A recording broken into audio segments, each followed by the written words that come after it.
Hello class 10 के बच्चों, कैसे हैं आप लोग? बढ़िया एकदम। तो मैं एसपी यादव आज लेकर आ गया हूं क्लास 10 का मैथ।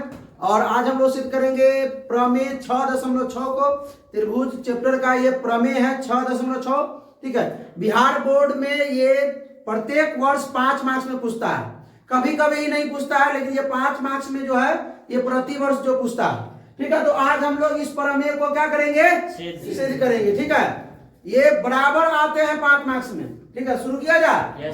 चलिए, जिस प्रकार थेस प्रमेय, पाइथागोरस प्रमेय आता है। हाँ, एक चीज और, इस प्रमेय पर आपको न्यूमेरिकल भी आता है, 2 मार्क्स का क्वेश्चन। इस प्रमेय पर क्या करता है? 2 मार्क्स का क्वेश्चन भी आता है। कोई दिक्कत? शुरू किया जाए। तो चलिए हम लोग देखते हैं। सबसे पहले ध्यान दीजिएगा कि प्रमेय में क्वेश्चन कैसा रहेगा। ये जो प्रमेय पूछेगा तो क्वेश्चन कैसा पूछेगा। ठीक है। तो समरूप त्रिभुज सब लोग पढ़ क्या है? पूरा समरूप त्रिभुज क्लियर है? हाँ, चलिए ठीक है। तो भाई क्वेश्चन कैसा रहेगा, चलिए सब लोग ध्यान दीजिएगा। सबसे पहले जो क्वेश्चन रहेगा प्रमेय 6.6 का, प्रमेय 6.6 का जो क्वेश्चन रहेगा वो क्या रहेगा, सुनिए। 2 समरूप त्रिभुज के क्षेत्रफलों का अनुपात उनके संगत भुजाओं के अनुपात के वर्ग के बराबर होता है। सुने क्या हम कैसे? पहले लिख देते हैं, उसके बाद आप लोगों को समझाने की कोशिश करते हैं। ठीक है। 2 समरूप त्रिभुज के क्षेत्रफलों का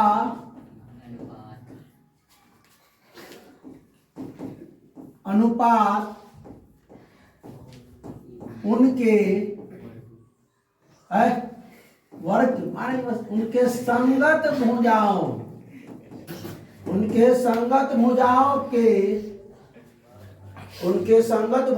के अनुपात के वर्ग के बराबर होता है।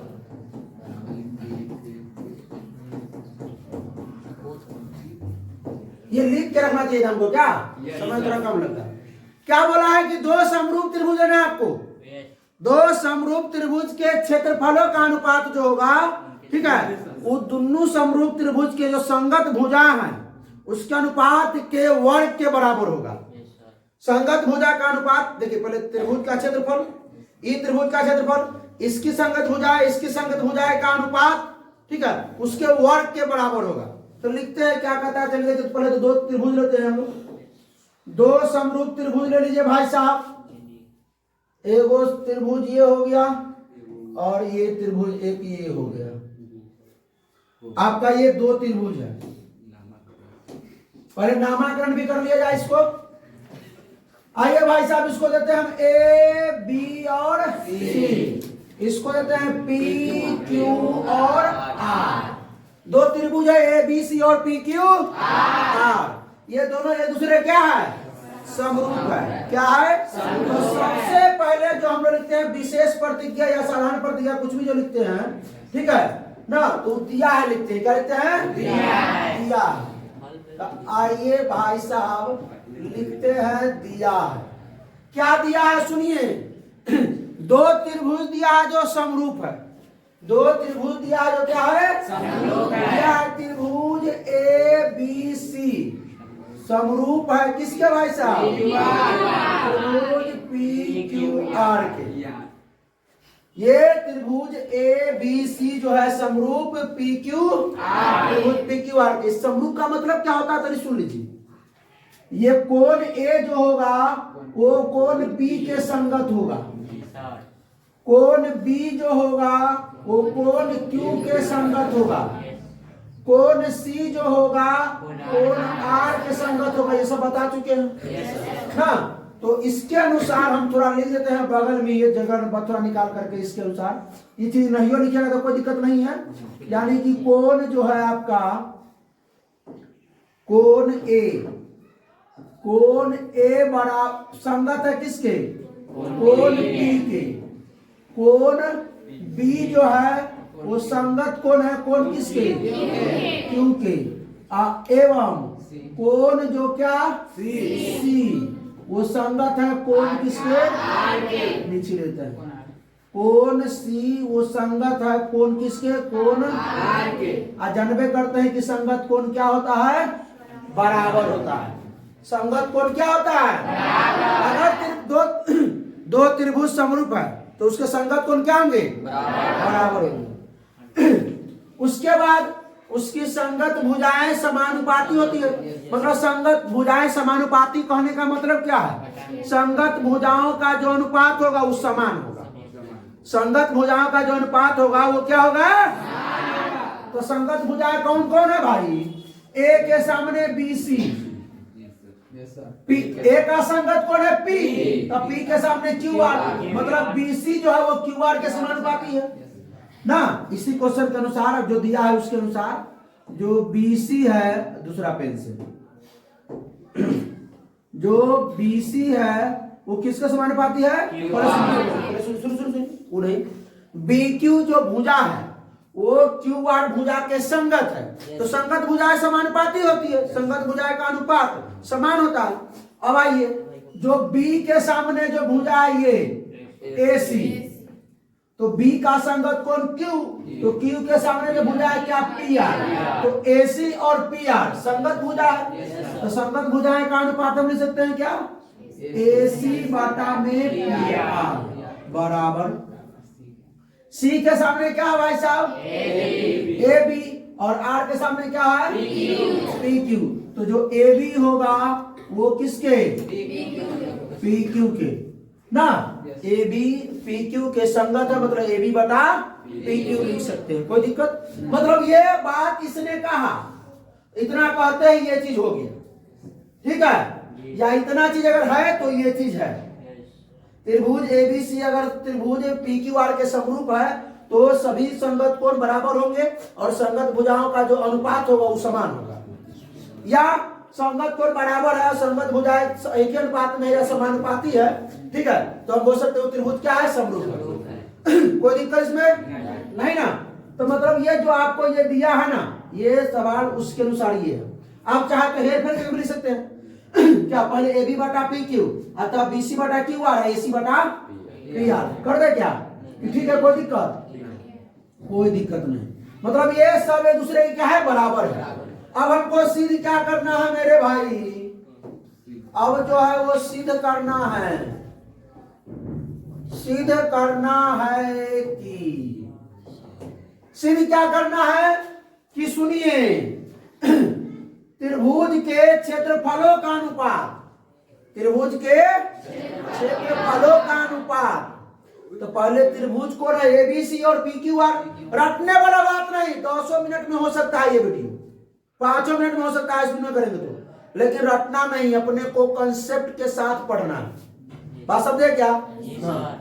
तो सुनिए ध्यान से त्रिभुज दो त्रिभुज समरूप भैया त्रिभुज के क्षेत्रफलों का तो त्रिभुज कौन कौन है भाई तो त्रिभुज ABC का क्षेत्रफल ना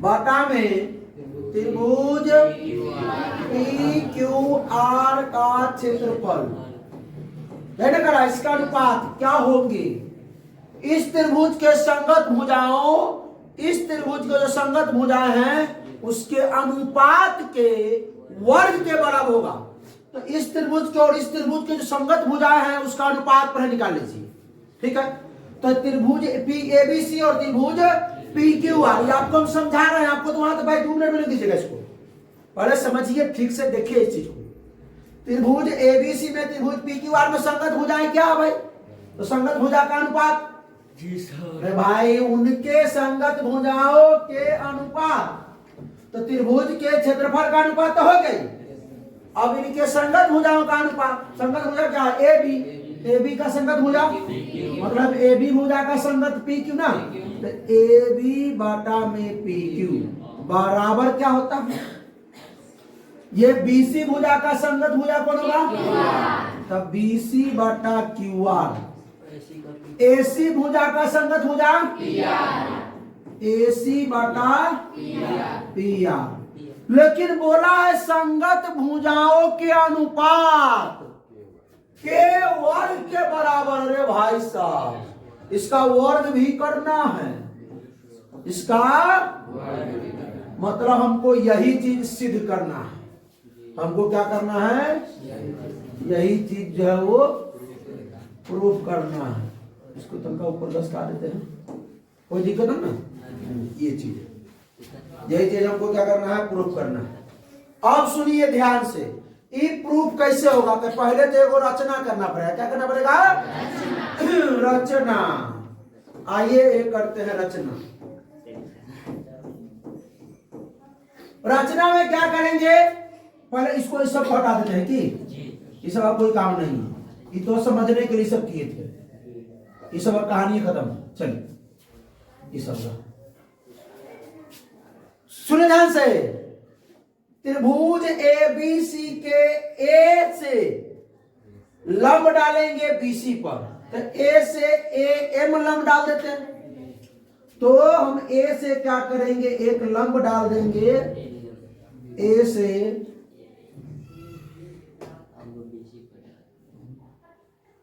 ए से क्या करेंगे?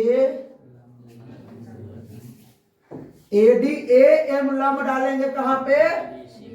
बीसी पर। उसी प्रकार क्या करेंगे हम लोग? पी से पी एन लंब,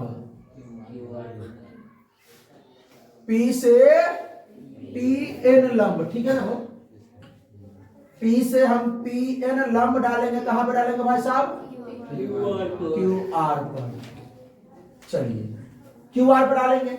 अच्छा, लंब डालते हैं तो ये बात तो याद होना चाहिए आप लोगों को, हम जब थ्रेस में पढ़ा रहे थे तो ये चीज हम पढ़ाए थे।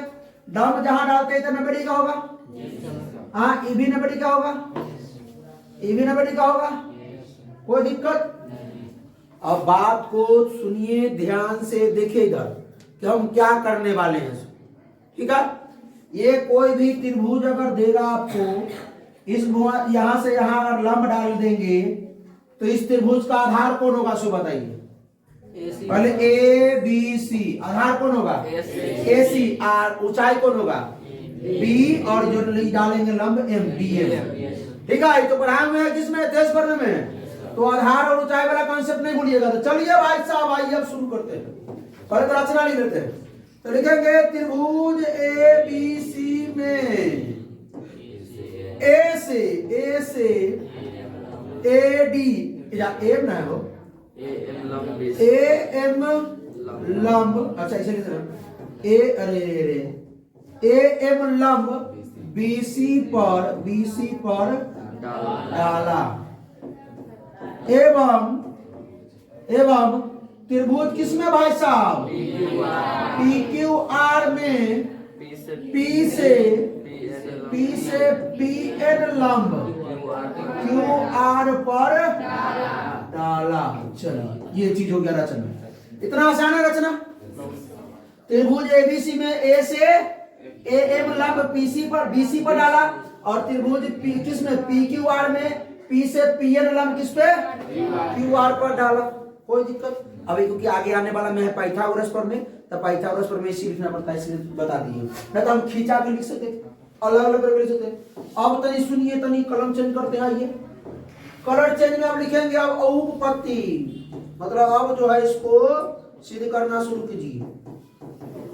तो सबसे पहले क्या करेंगे? दोनों त्रिभुज का क्षेत्रफल निकालेंगे। लिखेंगे त्रिभुज ए बी सी का क्षेत्रफल, त्रिभुज एबीसी का 1/2 आधार गुने आधार गुने। तो कोई नहीं बोलेगा, जिससे पूछेंगे वही बताएगा ना, तो के दूसरा बोलेगा तो खाएगा भर पे। तू बता। त्रिभुज एबीसी में इसका जो क्षेत्रफल होगा 1/2 आधार गुने ऊंचाई, 1/2 तो हमको समझ में आता है, हम लिख देंगे ये चीज। लेकिन आधार कितना हो सो बता, हमको समझ में नहीं। बीसी। चलो हम लोग से एकदम। और ऊंचाई कितना होगा? A M. मतलब कॉन्सेप्ट समझ में आ गया। इसको मान लेते हैं समीकरण एक। ये हो गया। अब फिर इसके नीचे ही आप लिखिएगा, हमारे पास नीचे जगह नहीं है तो हम इधर तनका सटा देते हैं। तो हम लिखते हैं त्रिभुज किसका? त्रिभुज पी क्यू आर का क्षेत्रफल वही बात लिखेंगे, 1/2 आधार गुना ऊंचाई। देखिए पूरा कंसेप्ट रटने वाला बात है नहीं, एकदम कंसेप्ट कैसे लिख रहे हैं, क्या कर रहे हैं वो चीज है। क्षेत्रफल कह रहा है, क्षेत्रफल होकर पड़ा, क्षेत्रफल तो निकालना पड़ेगा ना मेरे भाई। अब बैठ जाओ तुम, सिद्धि कराओ। सिद्धि त्रिभुज पी क्यू आर में आधार कौन है? Q R. और वो दिन के लगने के बाद है सुधर गए क्यू आर। ऊंचाई कितना है? P N. और देखिए पी एन समीकरण हो गया ये 2। तो अब हम क्या करते हैं, समीकरण 1 में समीकरण 2 से भाग दे देते हैं। लिखेंगे समीकरण 1 में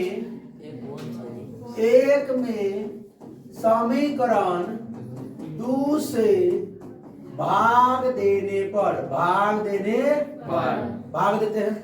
तब आइए सुनिए, त्रिभुज ए बी सी का क्षेत्रफल बटा में त्रिभुज पी क्यू आर का क्षेत्रफल बराबर क्या था? 1/2 ऊपर का 1/2 गुने बीसी गुने एम। समीकरण एक है ना भाई। त्रिभुज एबीसी का क्षेत्रफल 1/2 बीसी गुने एम। आइए त्रिभुज पी क्यू आर का क्षेत्रफल क्यू आर गुने पी एम। 1/2 गुने क्यू आर गुने पी एन। तो ई तो डूब जाएगा, ये डूब जाएगा। अच्छा इसको से लेते हैं, ये बच गया। बचा क्या? बीसी बटा क्यू आर गुने में ना भाई, ऐसे ले सकते हैं ए एम बटा में पी एन। अरे भाई हमको प्रूफ करना था बीसी बटा क्यू आर का स्क्वायर, बीसी बटा क्यू आर का स्क्वायर। लेकिन यहाँ बीसी बटा क्यू आर गुने ए बटा पी एन आ गया। अगर सुनिए कम यार देखिए, आप लोग भी इधर देखिएगा, फिर हंसता है। उन लोग को भी कहीं नहीं लगता होगा, देते सुनिए। तो अगर ई ए एम बटा पी एन को अगर हम बीसी बटा क्यू एन बना दे, ए एम बटा पी एन को अगर बीसी बटा क्यू आर बना दे, तो यहो बीसी बटा क्यू आर, यहो जगह बीसी बटा क्यू आर, तो बीसी बटा क्यू आर के होल स्क्वायर। और जब एक स्क्वायर हो जाएगा तो यहाँ हम क्या लिखे हुए हैं, बीसी बटा क्यू आर बराबर एसी बटा पी आर बराबर एबी बटा पी क्यू। तो सब के स्क्वायर बराबर हो जाएगा हो आए। हाँ तो आइए ने सुनी, इसको मान लेते हैं समीकरण 3। क्या मान लिया जाए? समीकरण 3। चलिए अब हम लोग अब तो पिक्चर की आवश्यकता पड़ेगी, तो पिक्चर हम बार बार पीछे कर देखेंगे। इधर को बनाइए लेते हैं, इधर वो बना लेते हैं।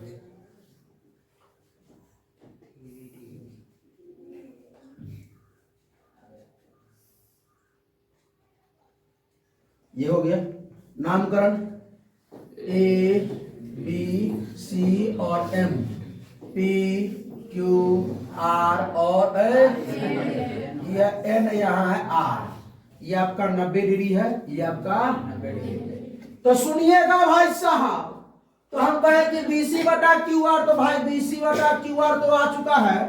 अब हम क्या करना चाहते हैं कि जो ए एम बटा पी एन, हाँ ये जो ए एम है बटा में कहा है वो पी एन है, ये दोनों अगर हो जाए किसके बराबर, यानी कि ए एम हो जाए किसके बराबर, बीसी के बराबर, और पी एन हो जाए क्यू आर के बराबर, और ऐसा हो जाए तो भाई मजा ही आ जाएगा। तो इसके लिए हमको क्या करना पड़ेगा, सुनो।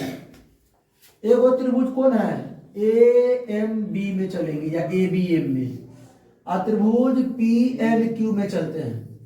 त्रिभुज हाँ तो पहले त्रिभुज ए बी एम में, ठीक है, या ए एम बी में, और त्रिभुज पी एन क्यू में या पी क्यू एन में। ये दोनों को हम लोग कोशिश करते हैं समरूप करने का। देखिए कैसे करते हैं सुनिए। तो अब हमारा कलम तो नहीं चेंज करना पड़ेगा। लिखेंगे त्रिभुज ए बी एम, त्रिभुज ए बी एम व त्रिभुज पी क्यू एन में त्रिभुज ए बी एम अब इसी में चले हैं और पी क्यू एन में ही चले हैं। ठीक है, अब शुरू किया जाए तो गौर अरे बैठो तो हमको सुनिए पहले से ही पता है कि जो कोण जो बी है वो कोण क्यू के बराबर है भाई, पहले से दिया हुआ है ना भाई। तो इसमें कोण बी जो है वो बराबर है किसके, कोण क्यू के। चूंकि त्रिभुज ABC चूंकि त्रिभुज ABC समरूप है त्रिभुज PQR के ना, वो पहले जो दिया हुआ था सो उसी हिसाब से वो तो पहले दिया हुआ था, पहले ही बात। दूसरा बात हमने निकाला, हमने और आपने मिल करके कि ये जो कोण M है, कोण M और जो कोण N है, कोण M और कोण N, कोण M बराबर है कोण N के। चूंकि क्या है, दोनों जो है कितना डिग्री है, दोनों जो है कोण कितना डिग्री M और कोण N जो है वो कितना है 90 डिग्री, क्योंकि दोनों 90 डिग्री है ना भाई। ठीक है, कोई दिक्कत। तो जब आ सुनिएगा भाई इधर तो कोण B के सामने वाला का है हो M है, अब कोण के Q के सामने वाला PN है, अब कोण M के सामने वाला AB, अब कोण N के सामने वाला तो जब दूगो कोण है, सुनना भाई, जब दूगो कोण समकोणिक है, संगत है, दूगो कोण संगत है, कोण B कोण Q के संगत है, कोण M कोण N के संगत है, तो दूगो कोण, इसके सामने वाला भुजा जो है B के सामने वाला भुजा Q के सामने वाला संगत होगा, N के सामने वाला भुजा M के सामने वाला भुजा का संगत होगा। तो जब ये संगत है तो त्रिभुज कौन कौन, अरे त्रिभुज ABM और त्रिभुज AQM समरूप हुआ कि नहीं हुआ रे, बताइए। तो इस अतः त्रिभुज अतः लिखिए, इसीलिए लिखिए,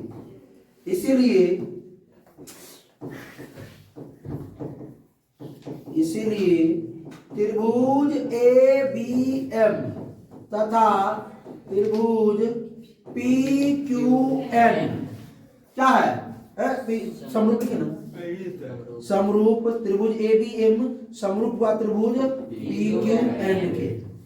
एक बार में नहीं आया, दोबारा देखिएगा जरूर समझ में आ जाएगा, और दोबारा देखने की आवश्यकता नहीं क्योंकि बहुत धीरे धीरे बता रहे हैं और सबसे कॉन्सेप्ट है। जब ये समरूप हुए तो ना समरूप हुए, इसलिए हम क्या क्या लिख सकते हैं, जब एक समरूप हुए तो समरूप के लिए हम क्या लिख सकते हैं, जब त्रिभुज समरूप होता है तो उसके सभी कोण क्या होते हैं, संगत कोण समरूप होता है, संगत कोण बराबर होता है और संगत भुजाएं समानुपाती होता है।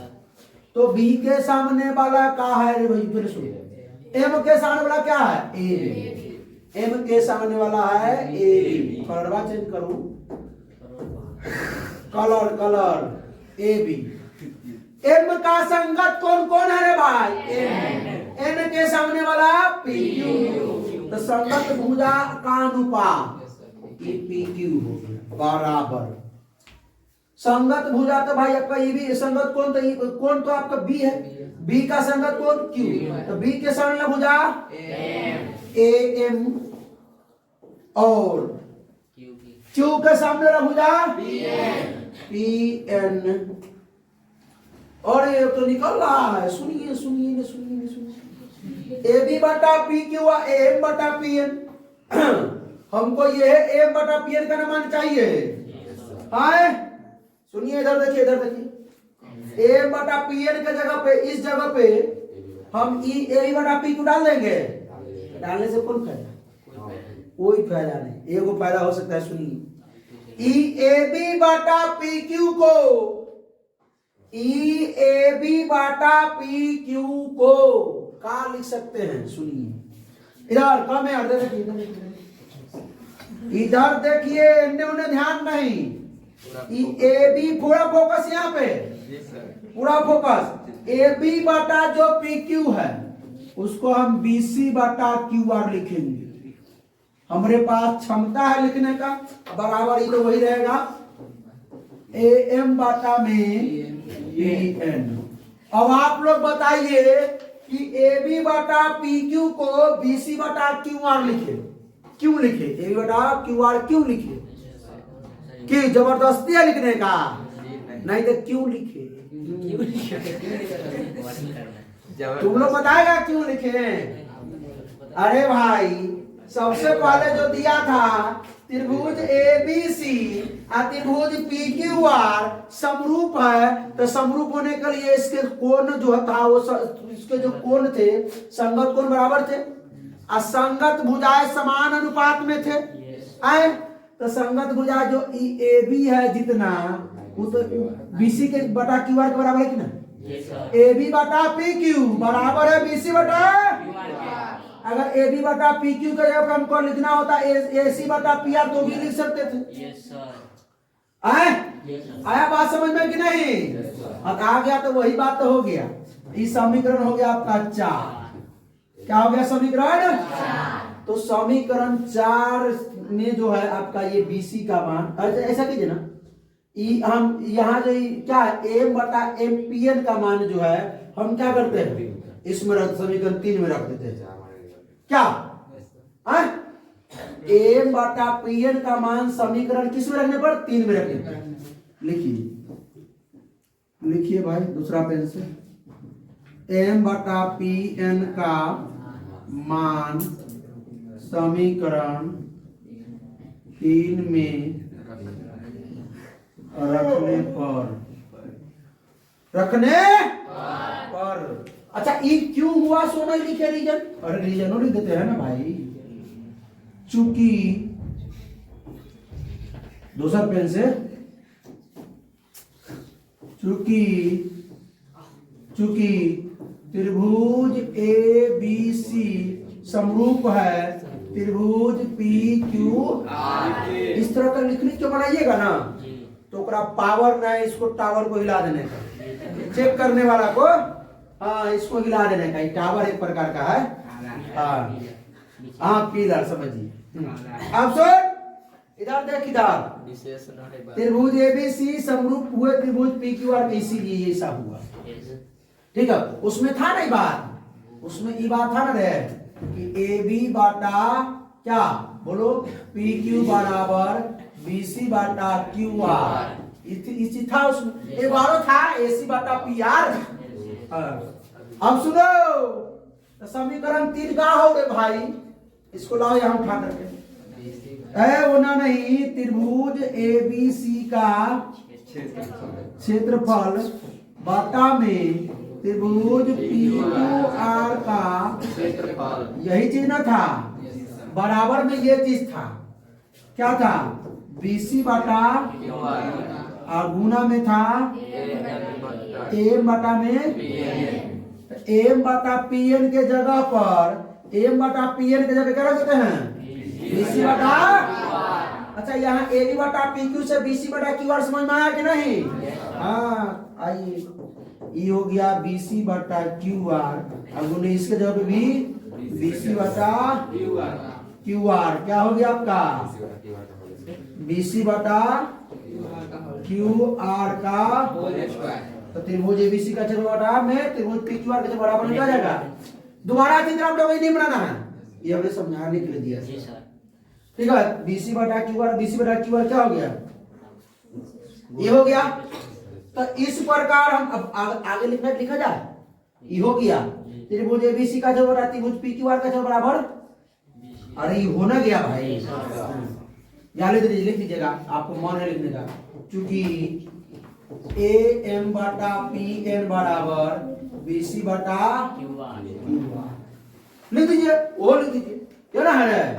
एम बटा पी एन बराबर बी सी बटा क्यू आर। आइए तो लिखेंगे इस प्रकार, हम कह सकते हैं कि क्या कह सकते हैं कि त्रिभुज एबीसी का बाटा में त्रिभुज पी क्यू आर का बराबर क्या हो जाएगा? पहले तो आपका जो है सो लिख दीजिए BC बटा QR का BC बटा QR का स्क्वायर का ये है। तो BC बटा QR किस किस के बराबर है? AB बटा PQ के बराबर है, इसका भी स्क्वायर हो जाएगा। और AB बटा PQ भी किसके बराबर है? AC बटा बराबर है, इसका भी स्क्वायर हो जाएगा कि नहीं हो जाएगा? अरे है ना रे भाई, कहाँ गया बे? है ना? BC बटा QR AC बटा PR के बराबर है, AB बटा PQ के ही बराबर। तो जब A को बराबर हो गया तो भाई इसके बराबर में तो हम आराम से लिख सकते हैं, AB बटा BC बटा PQR की जगह पे लिख सकते हैं A बटा PQ, इसके जगह पे लिख सकते हैं AC बटा PR। क्या कोई दिक्कत इसमें नहीं ना? हाँ, तो अब ये हुआ प्रमेय उत्पन्न। 5 मार्क्स में पूछेगा। और दूसरा बात, इस पर न्यूमेरिकल आता है, अंक वाला सवाल, ठीक है। 2 नंबर में पूछता है इस पे अंक, 2 3 4 5 दे देगा और कोनो योग खाली छोड़ देगा, कहेगा इसका मान निकालो, इसका मान निकालिए। तो आप जानते हैं इस चीज को, ठीक है। किस प्रकार निकालेंगे शुरू? मान लीजिए कि कोई त्रिभुज में BC का मान दे दिया, QR का AB का मान दे दिया, कहा PQ का मान निकालिए, PQ का मान, डांस करते रहिएगा, ठीक है। समझे? निकलेगा ना?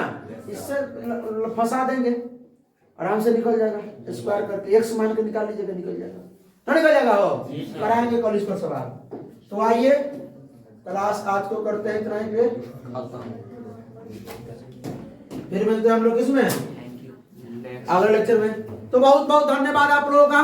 कैसा लगा वीडियो? अच्छा लगा तो अपने दोस्तों के साथ भर भर कर शेयर कीजिए। कोई प्रॉब्लम हो तो कमेंट में बताइए, या कोई भी चीज चाहिए तो कमेंट में बताइए, ठीक है। फिर मिलते हैं इसके अगले लेक्चर में। तो हंसते रहिए, मुस्कुराते रहिए, पढ़ाई करते रहिए। All the best.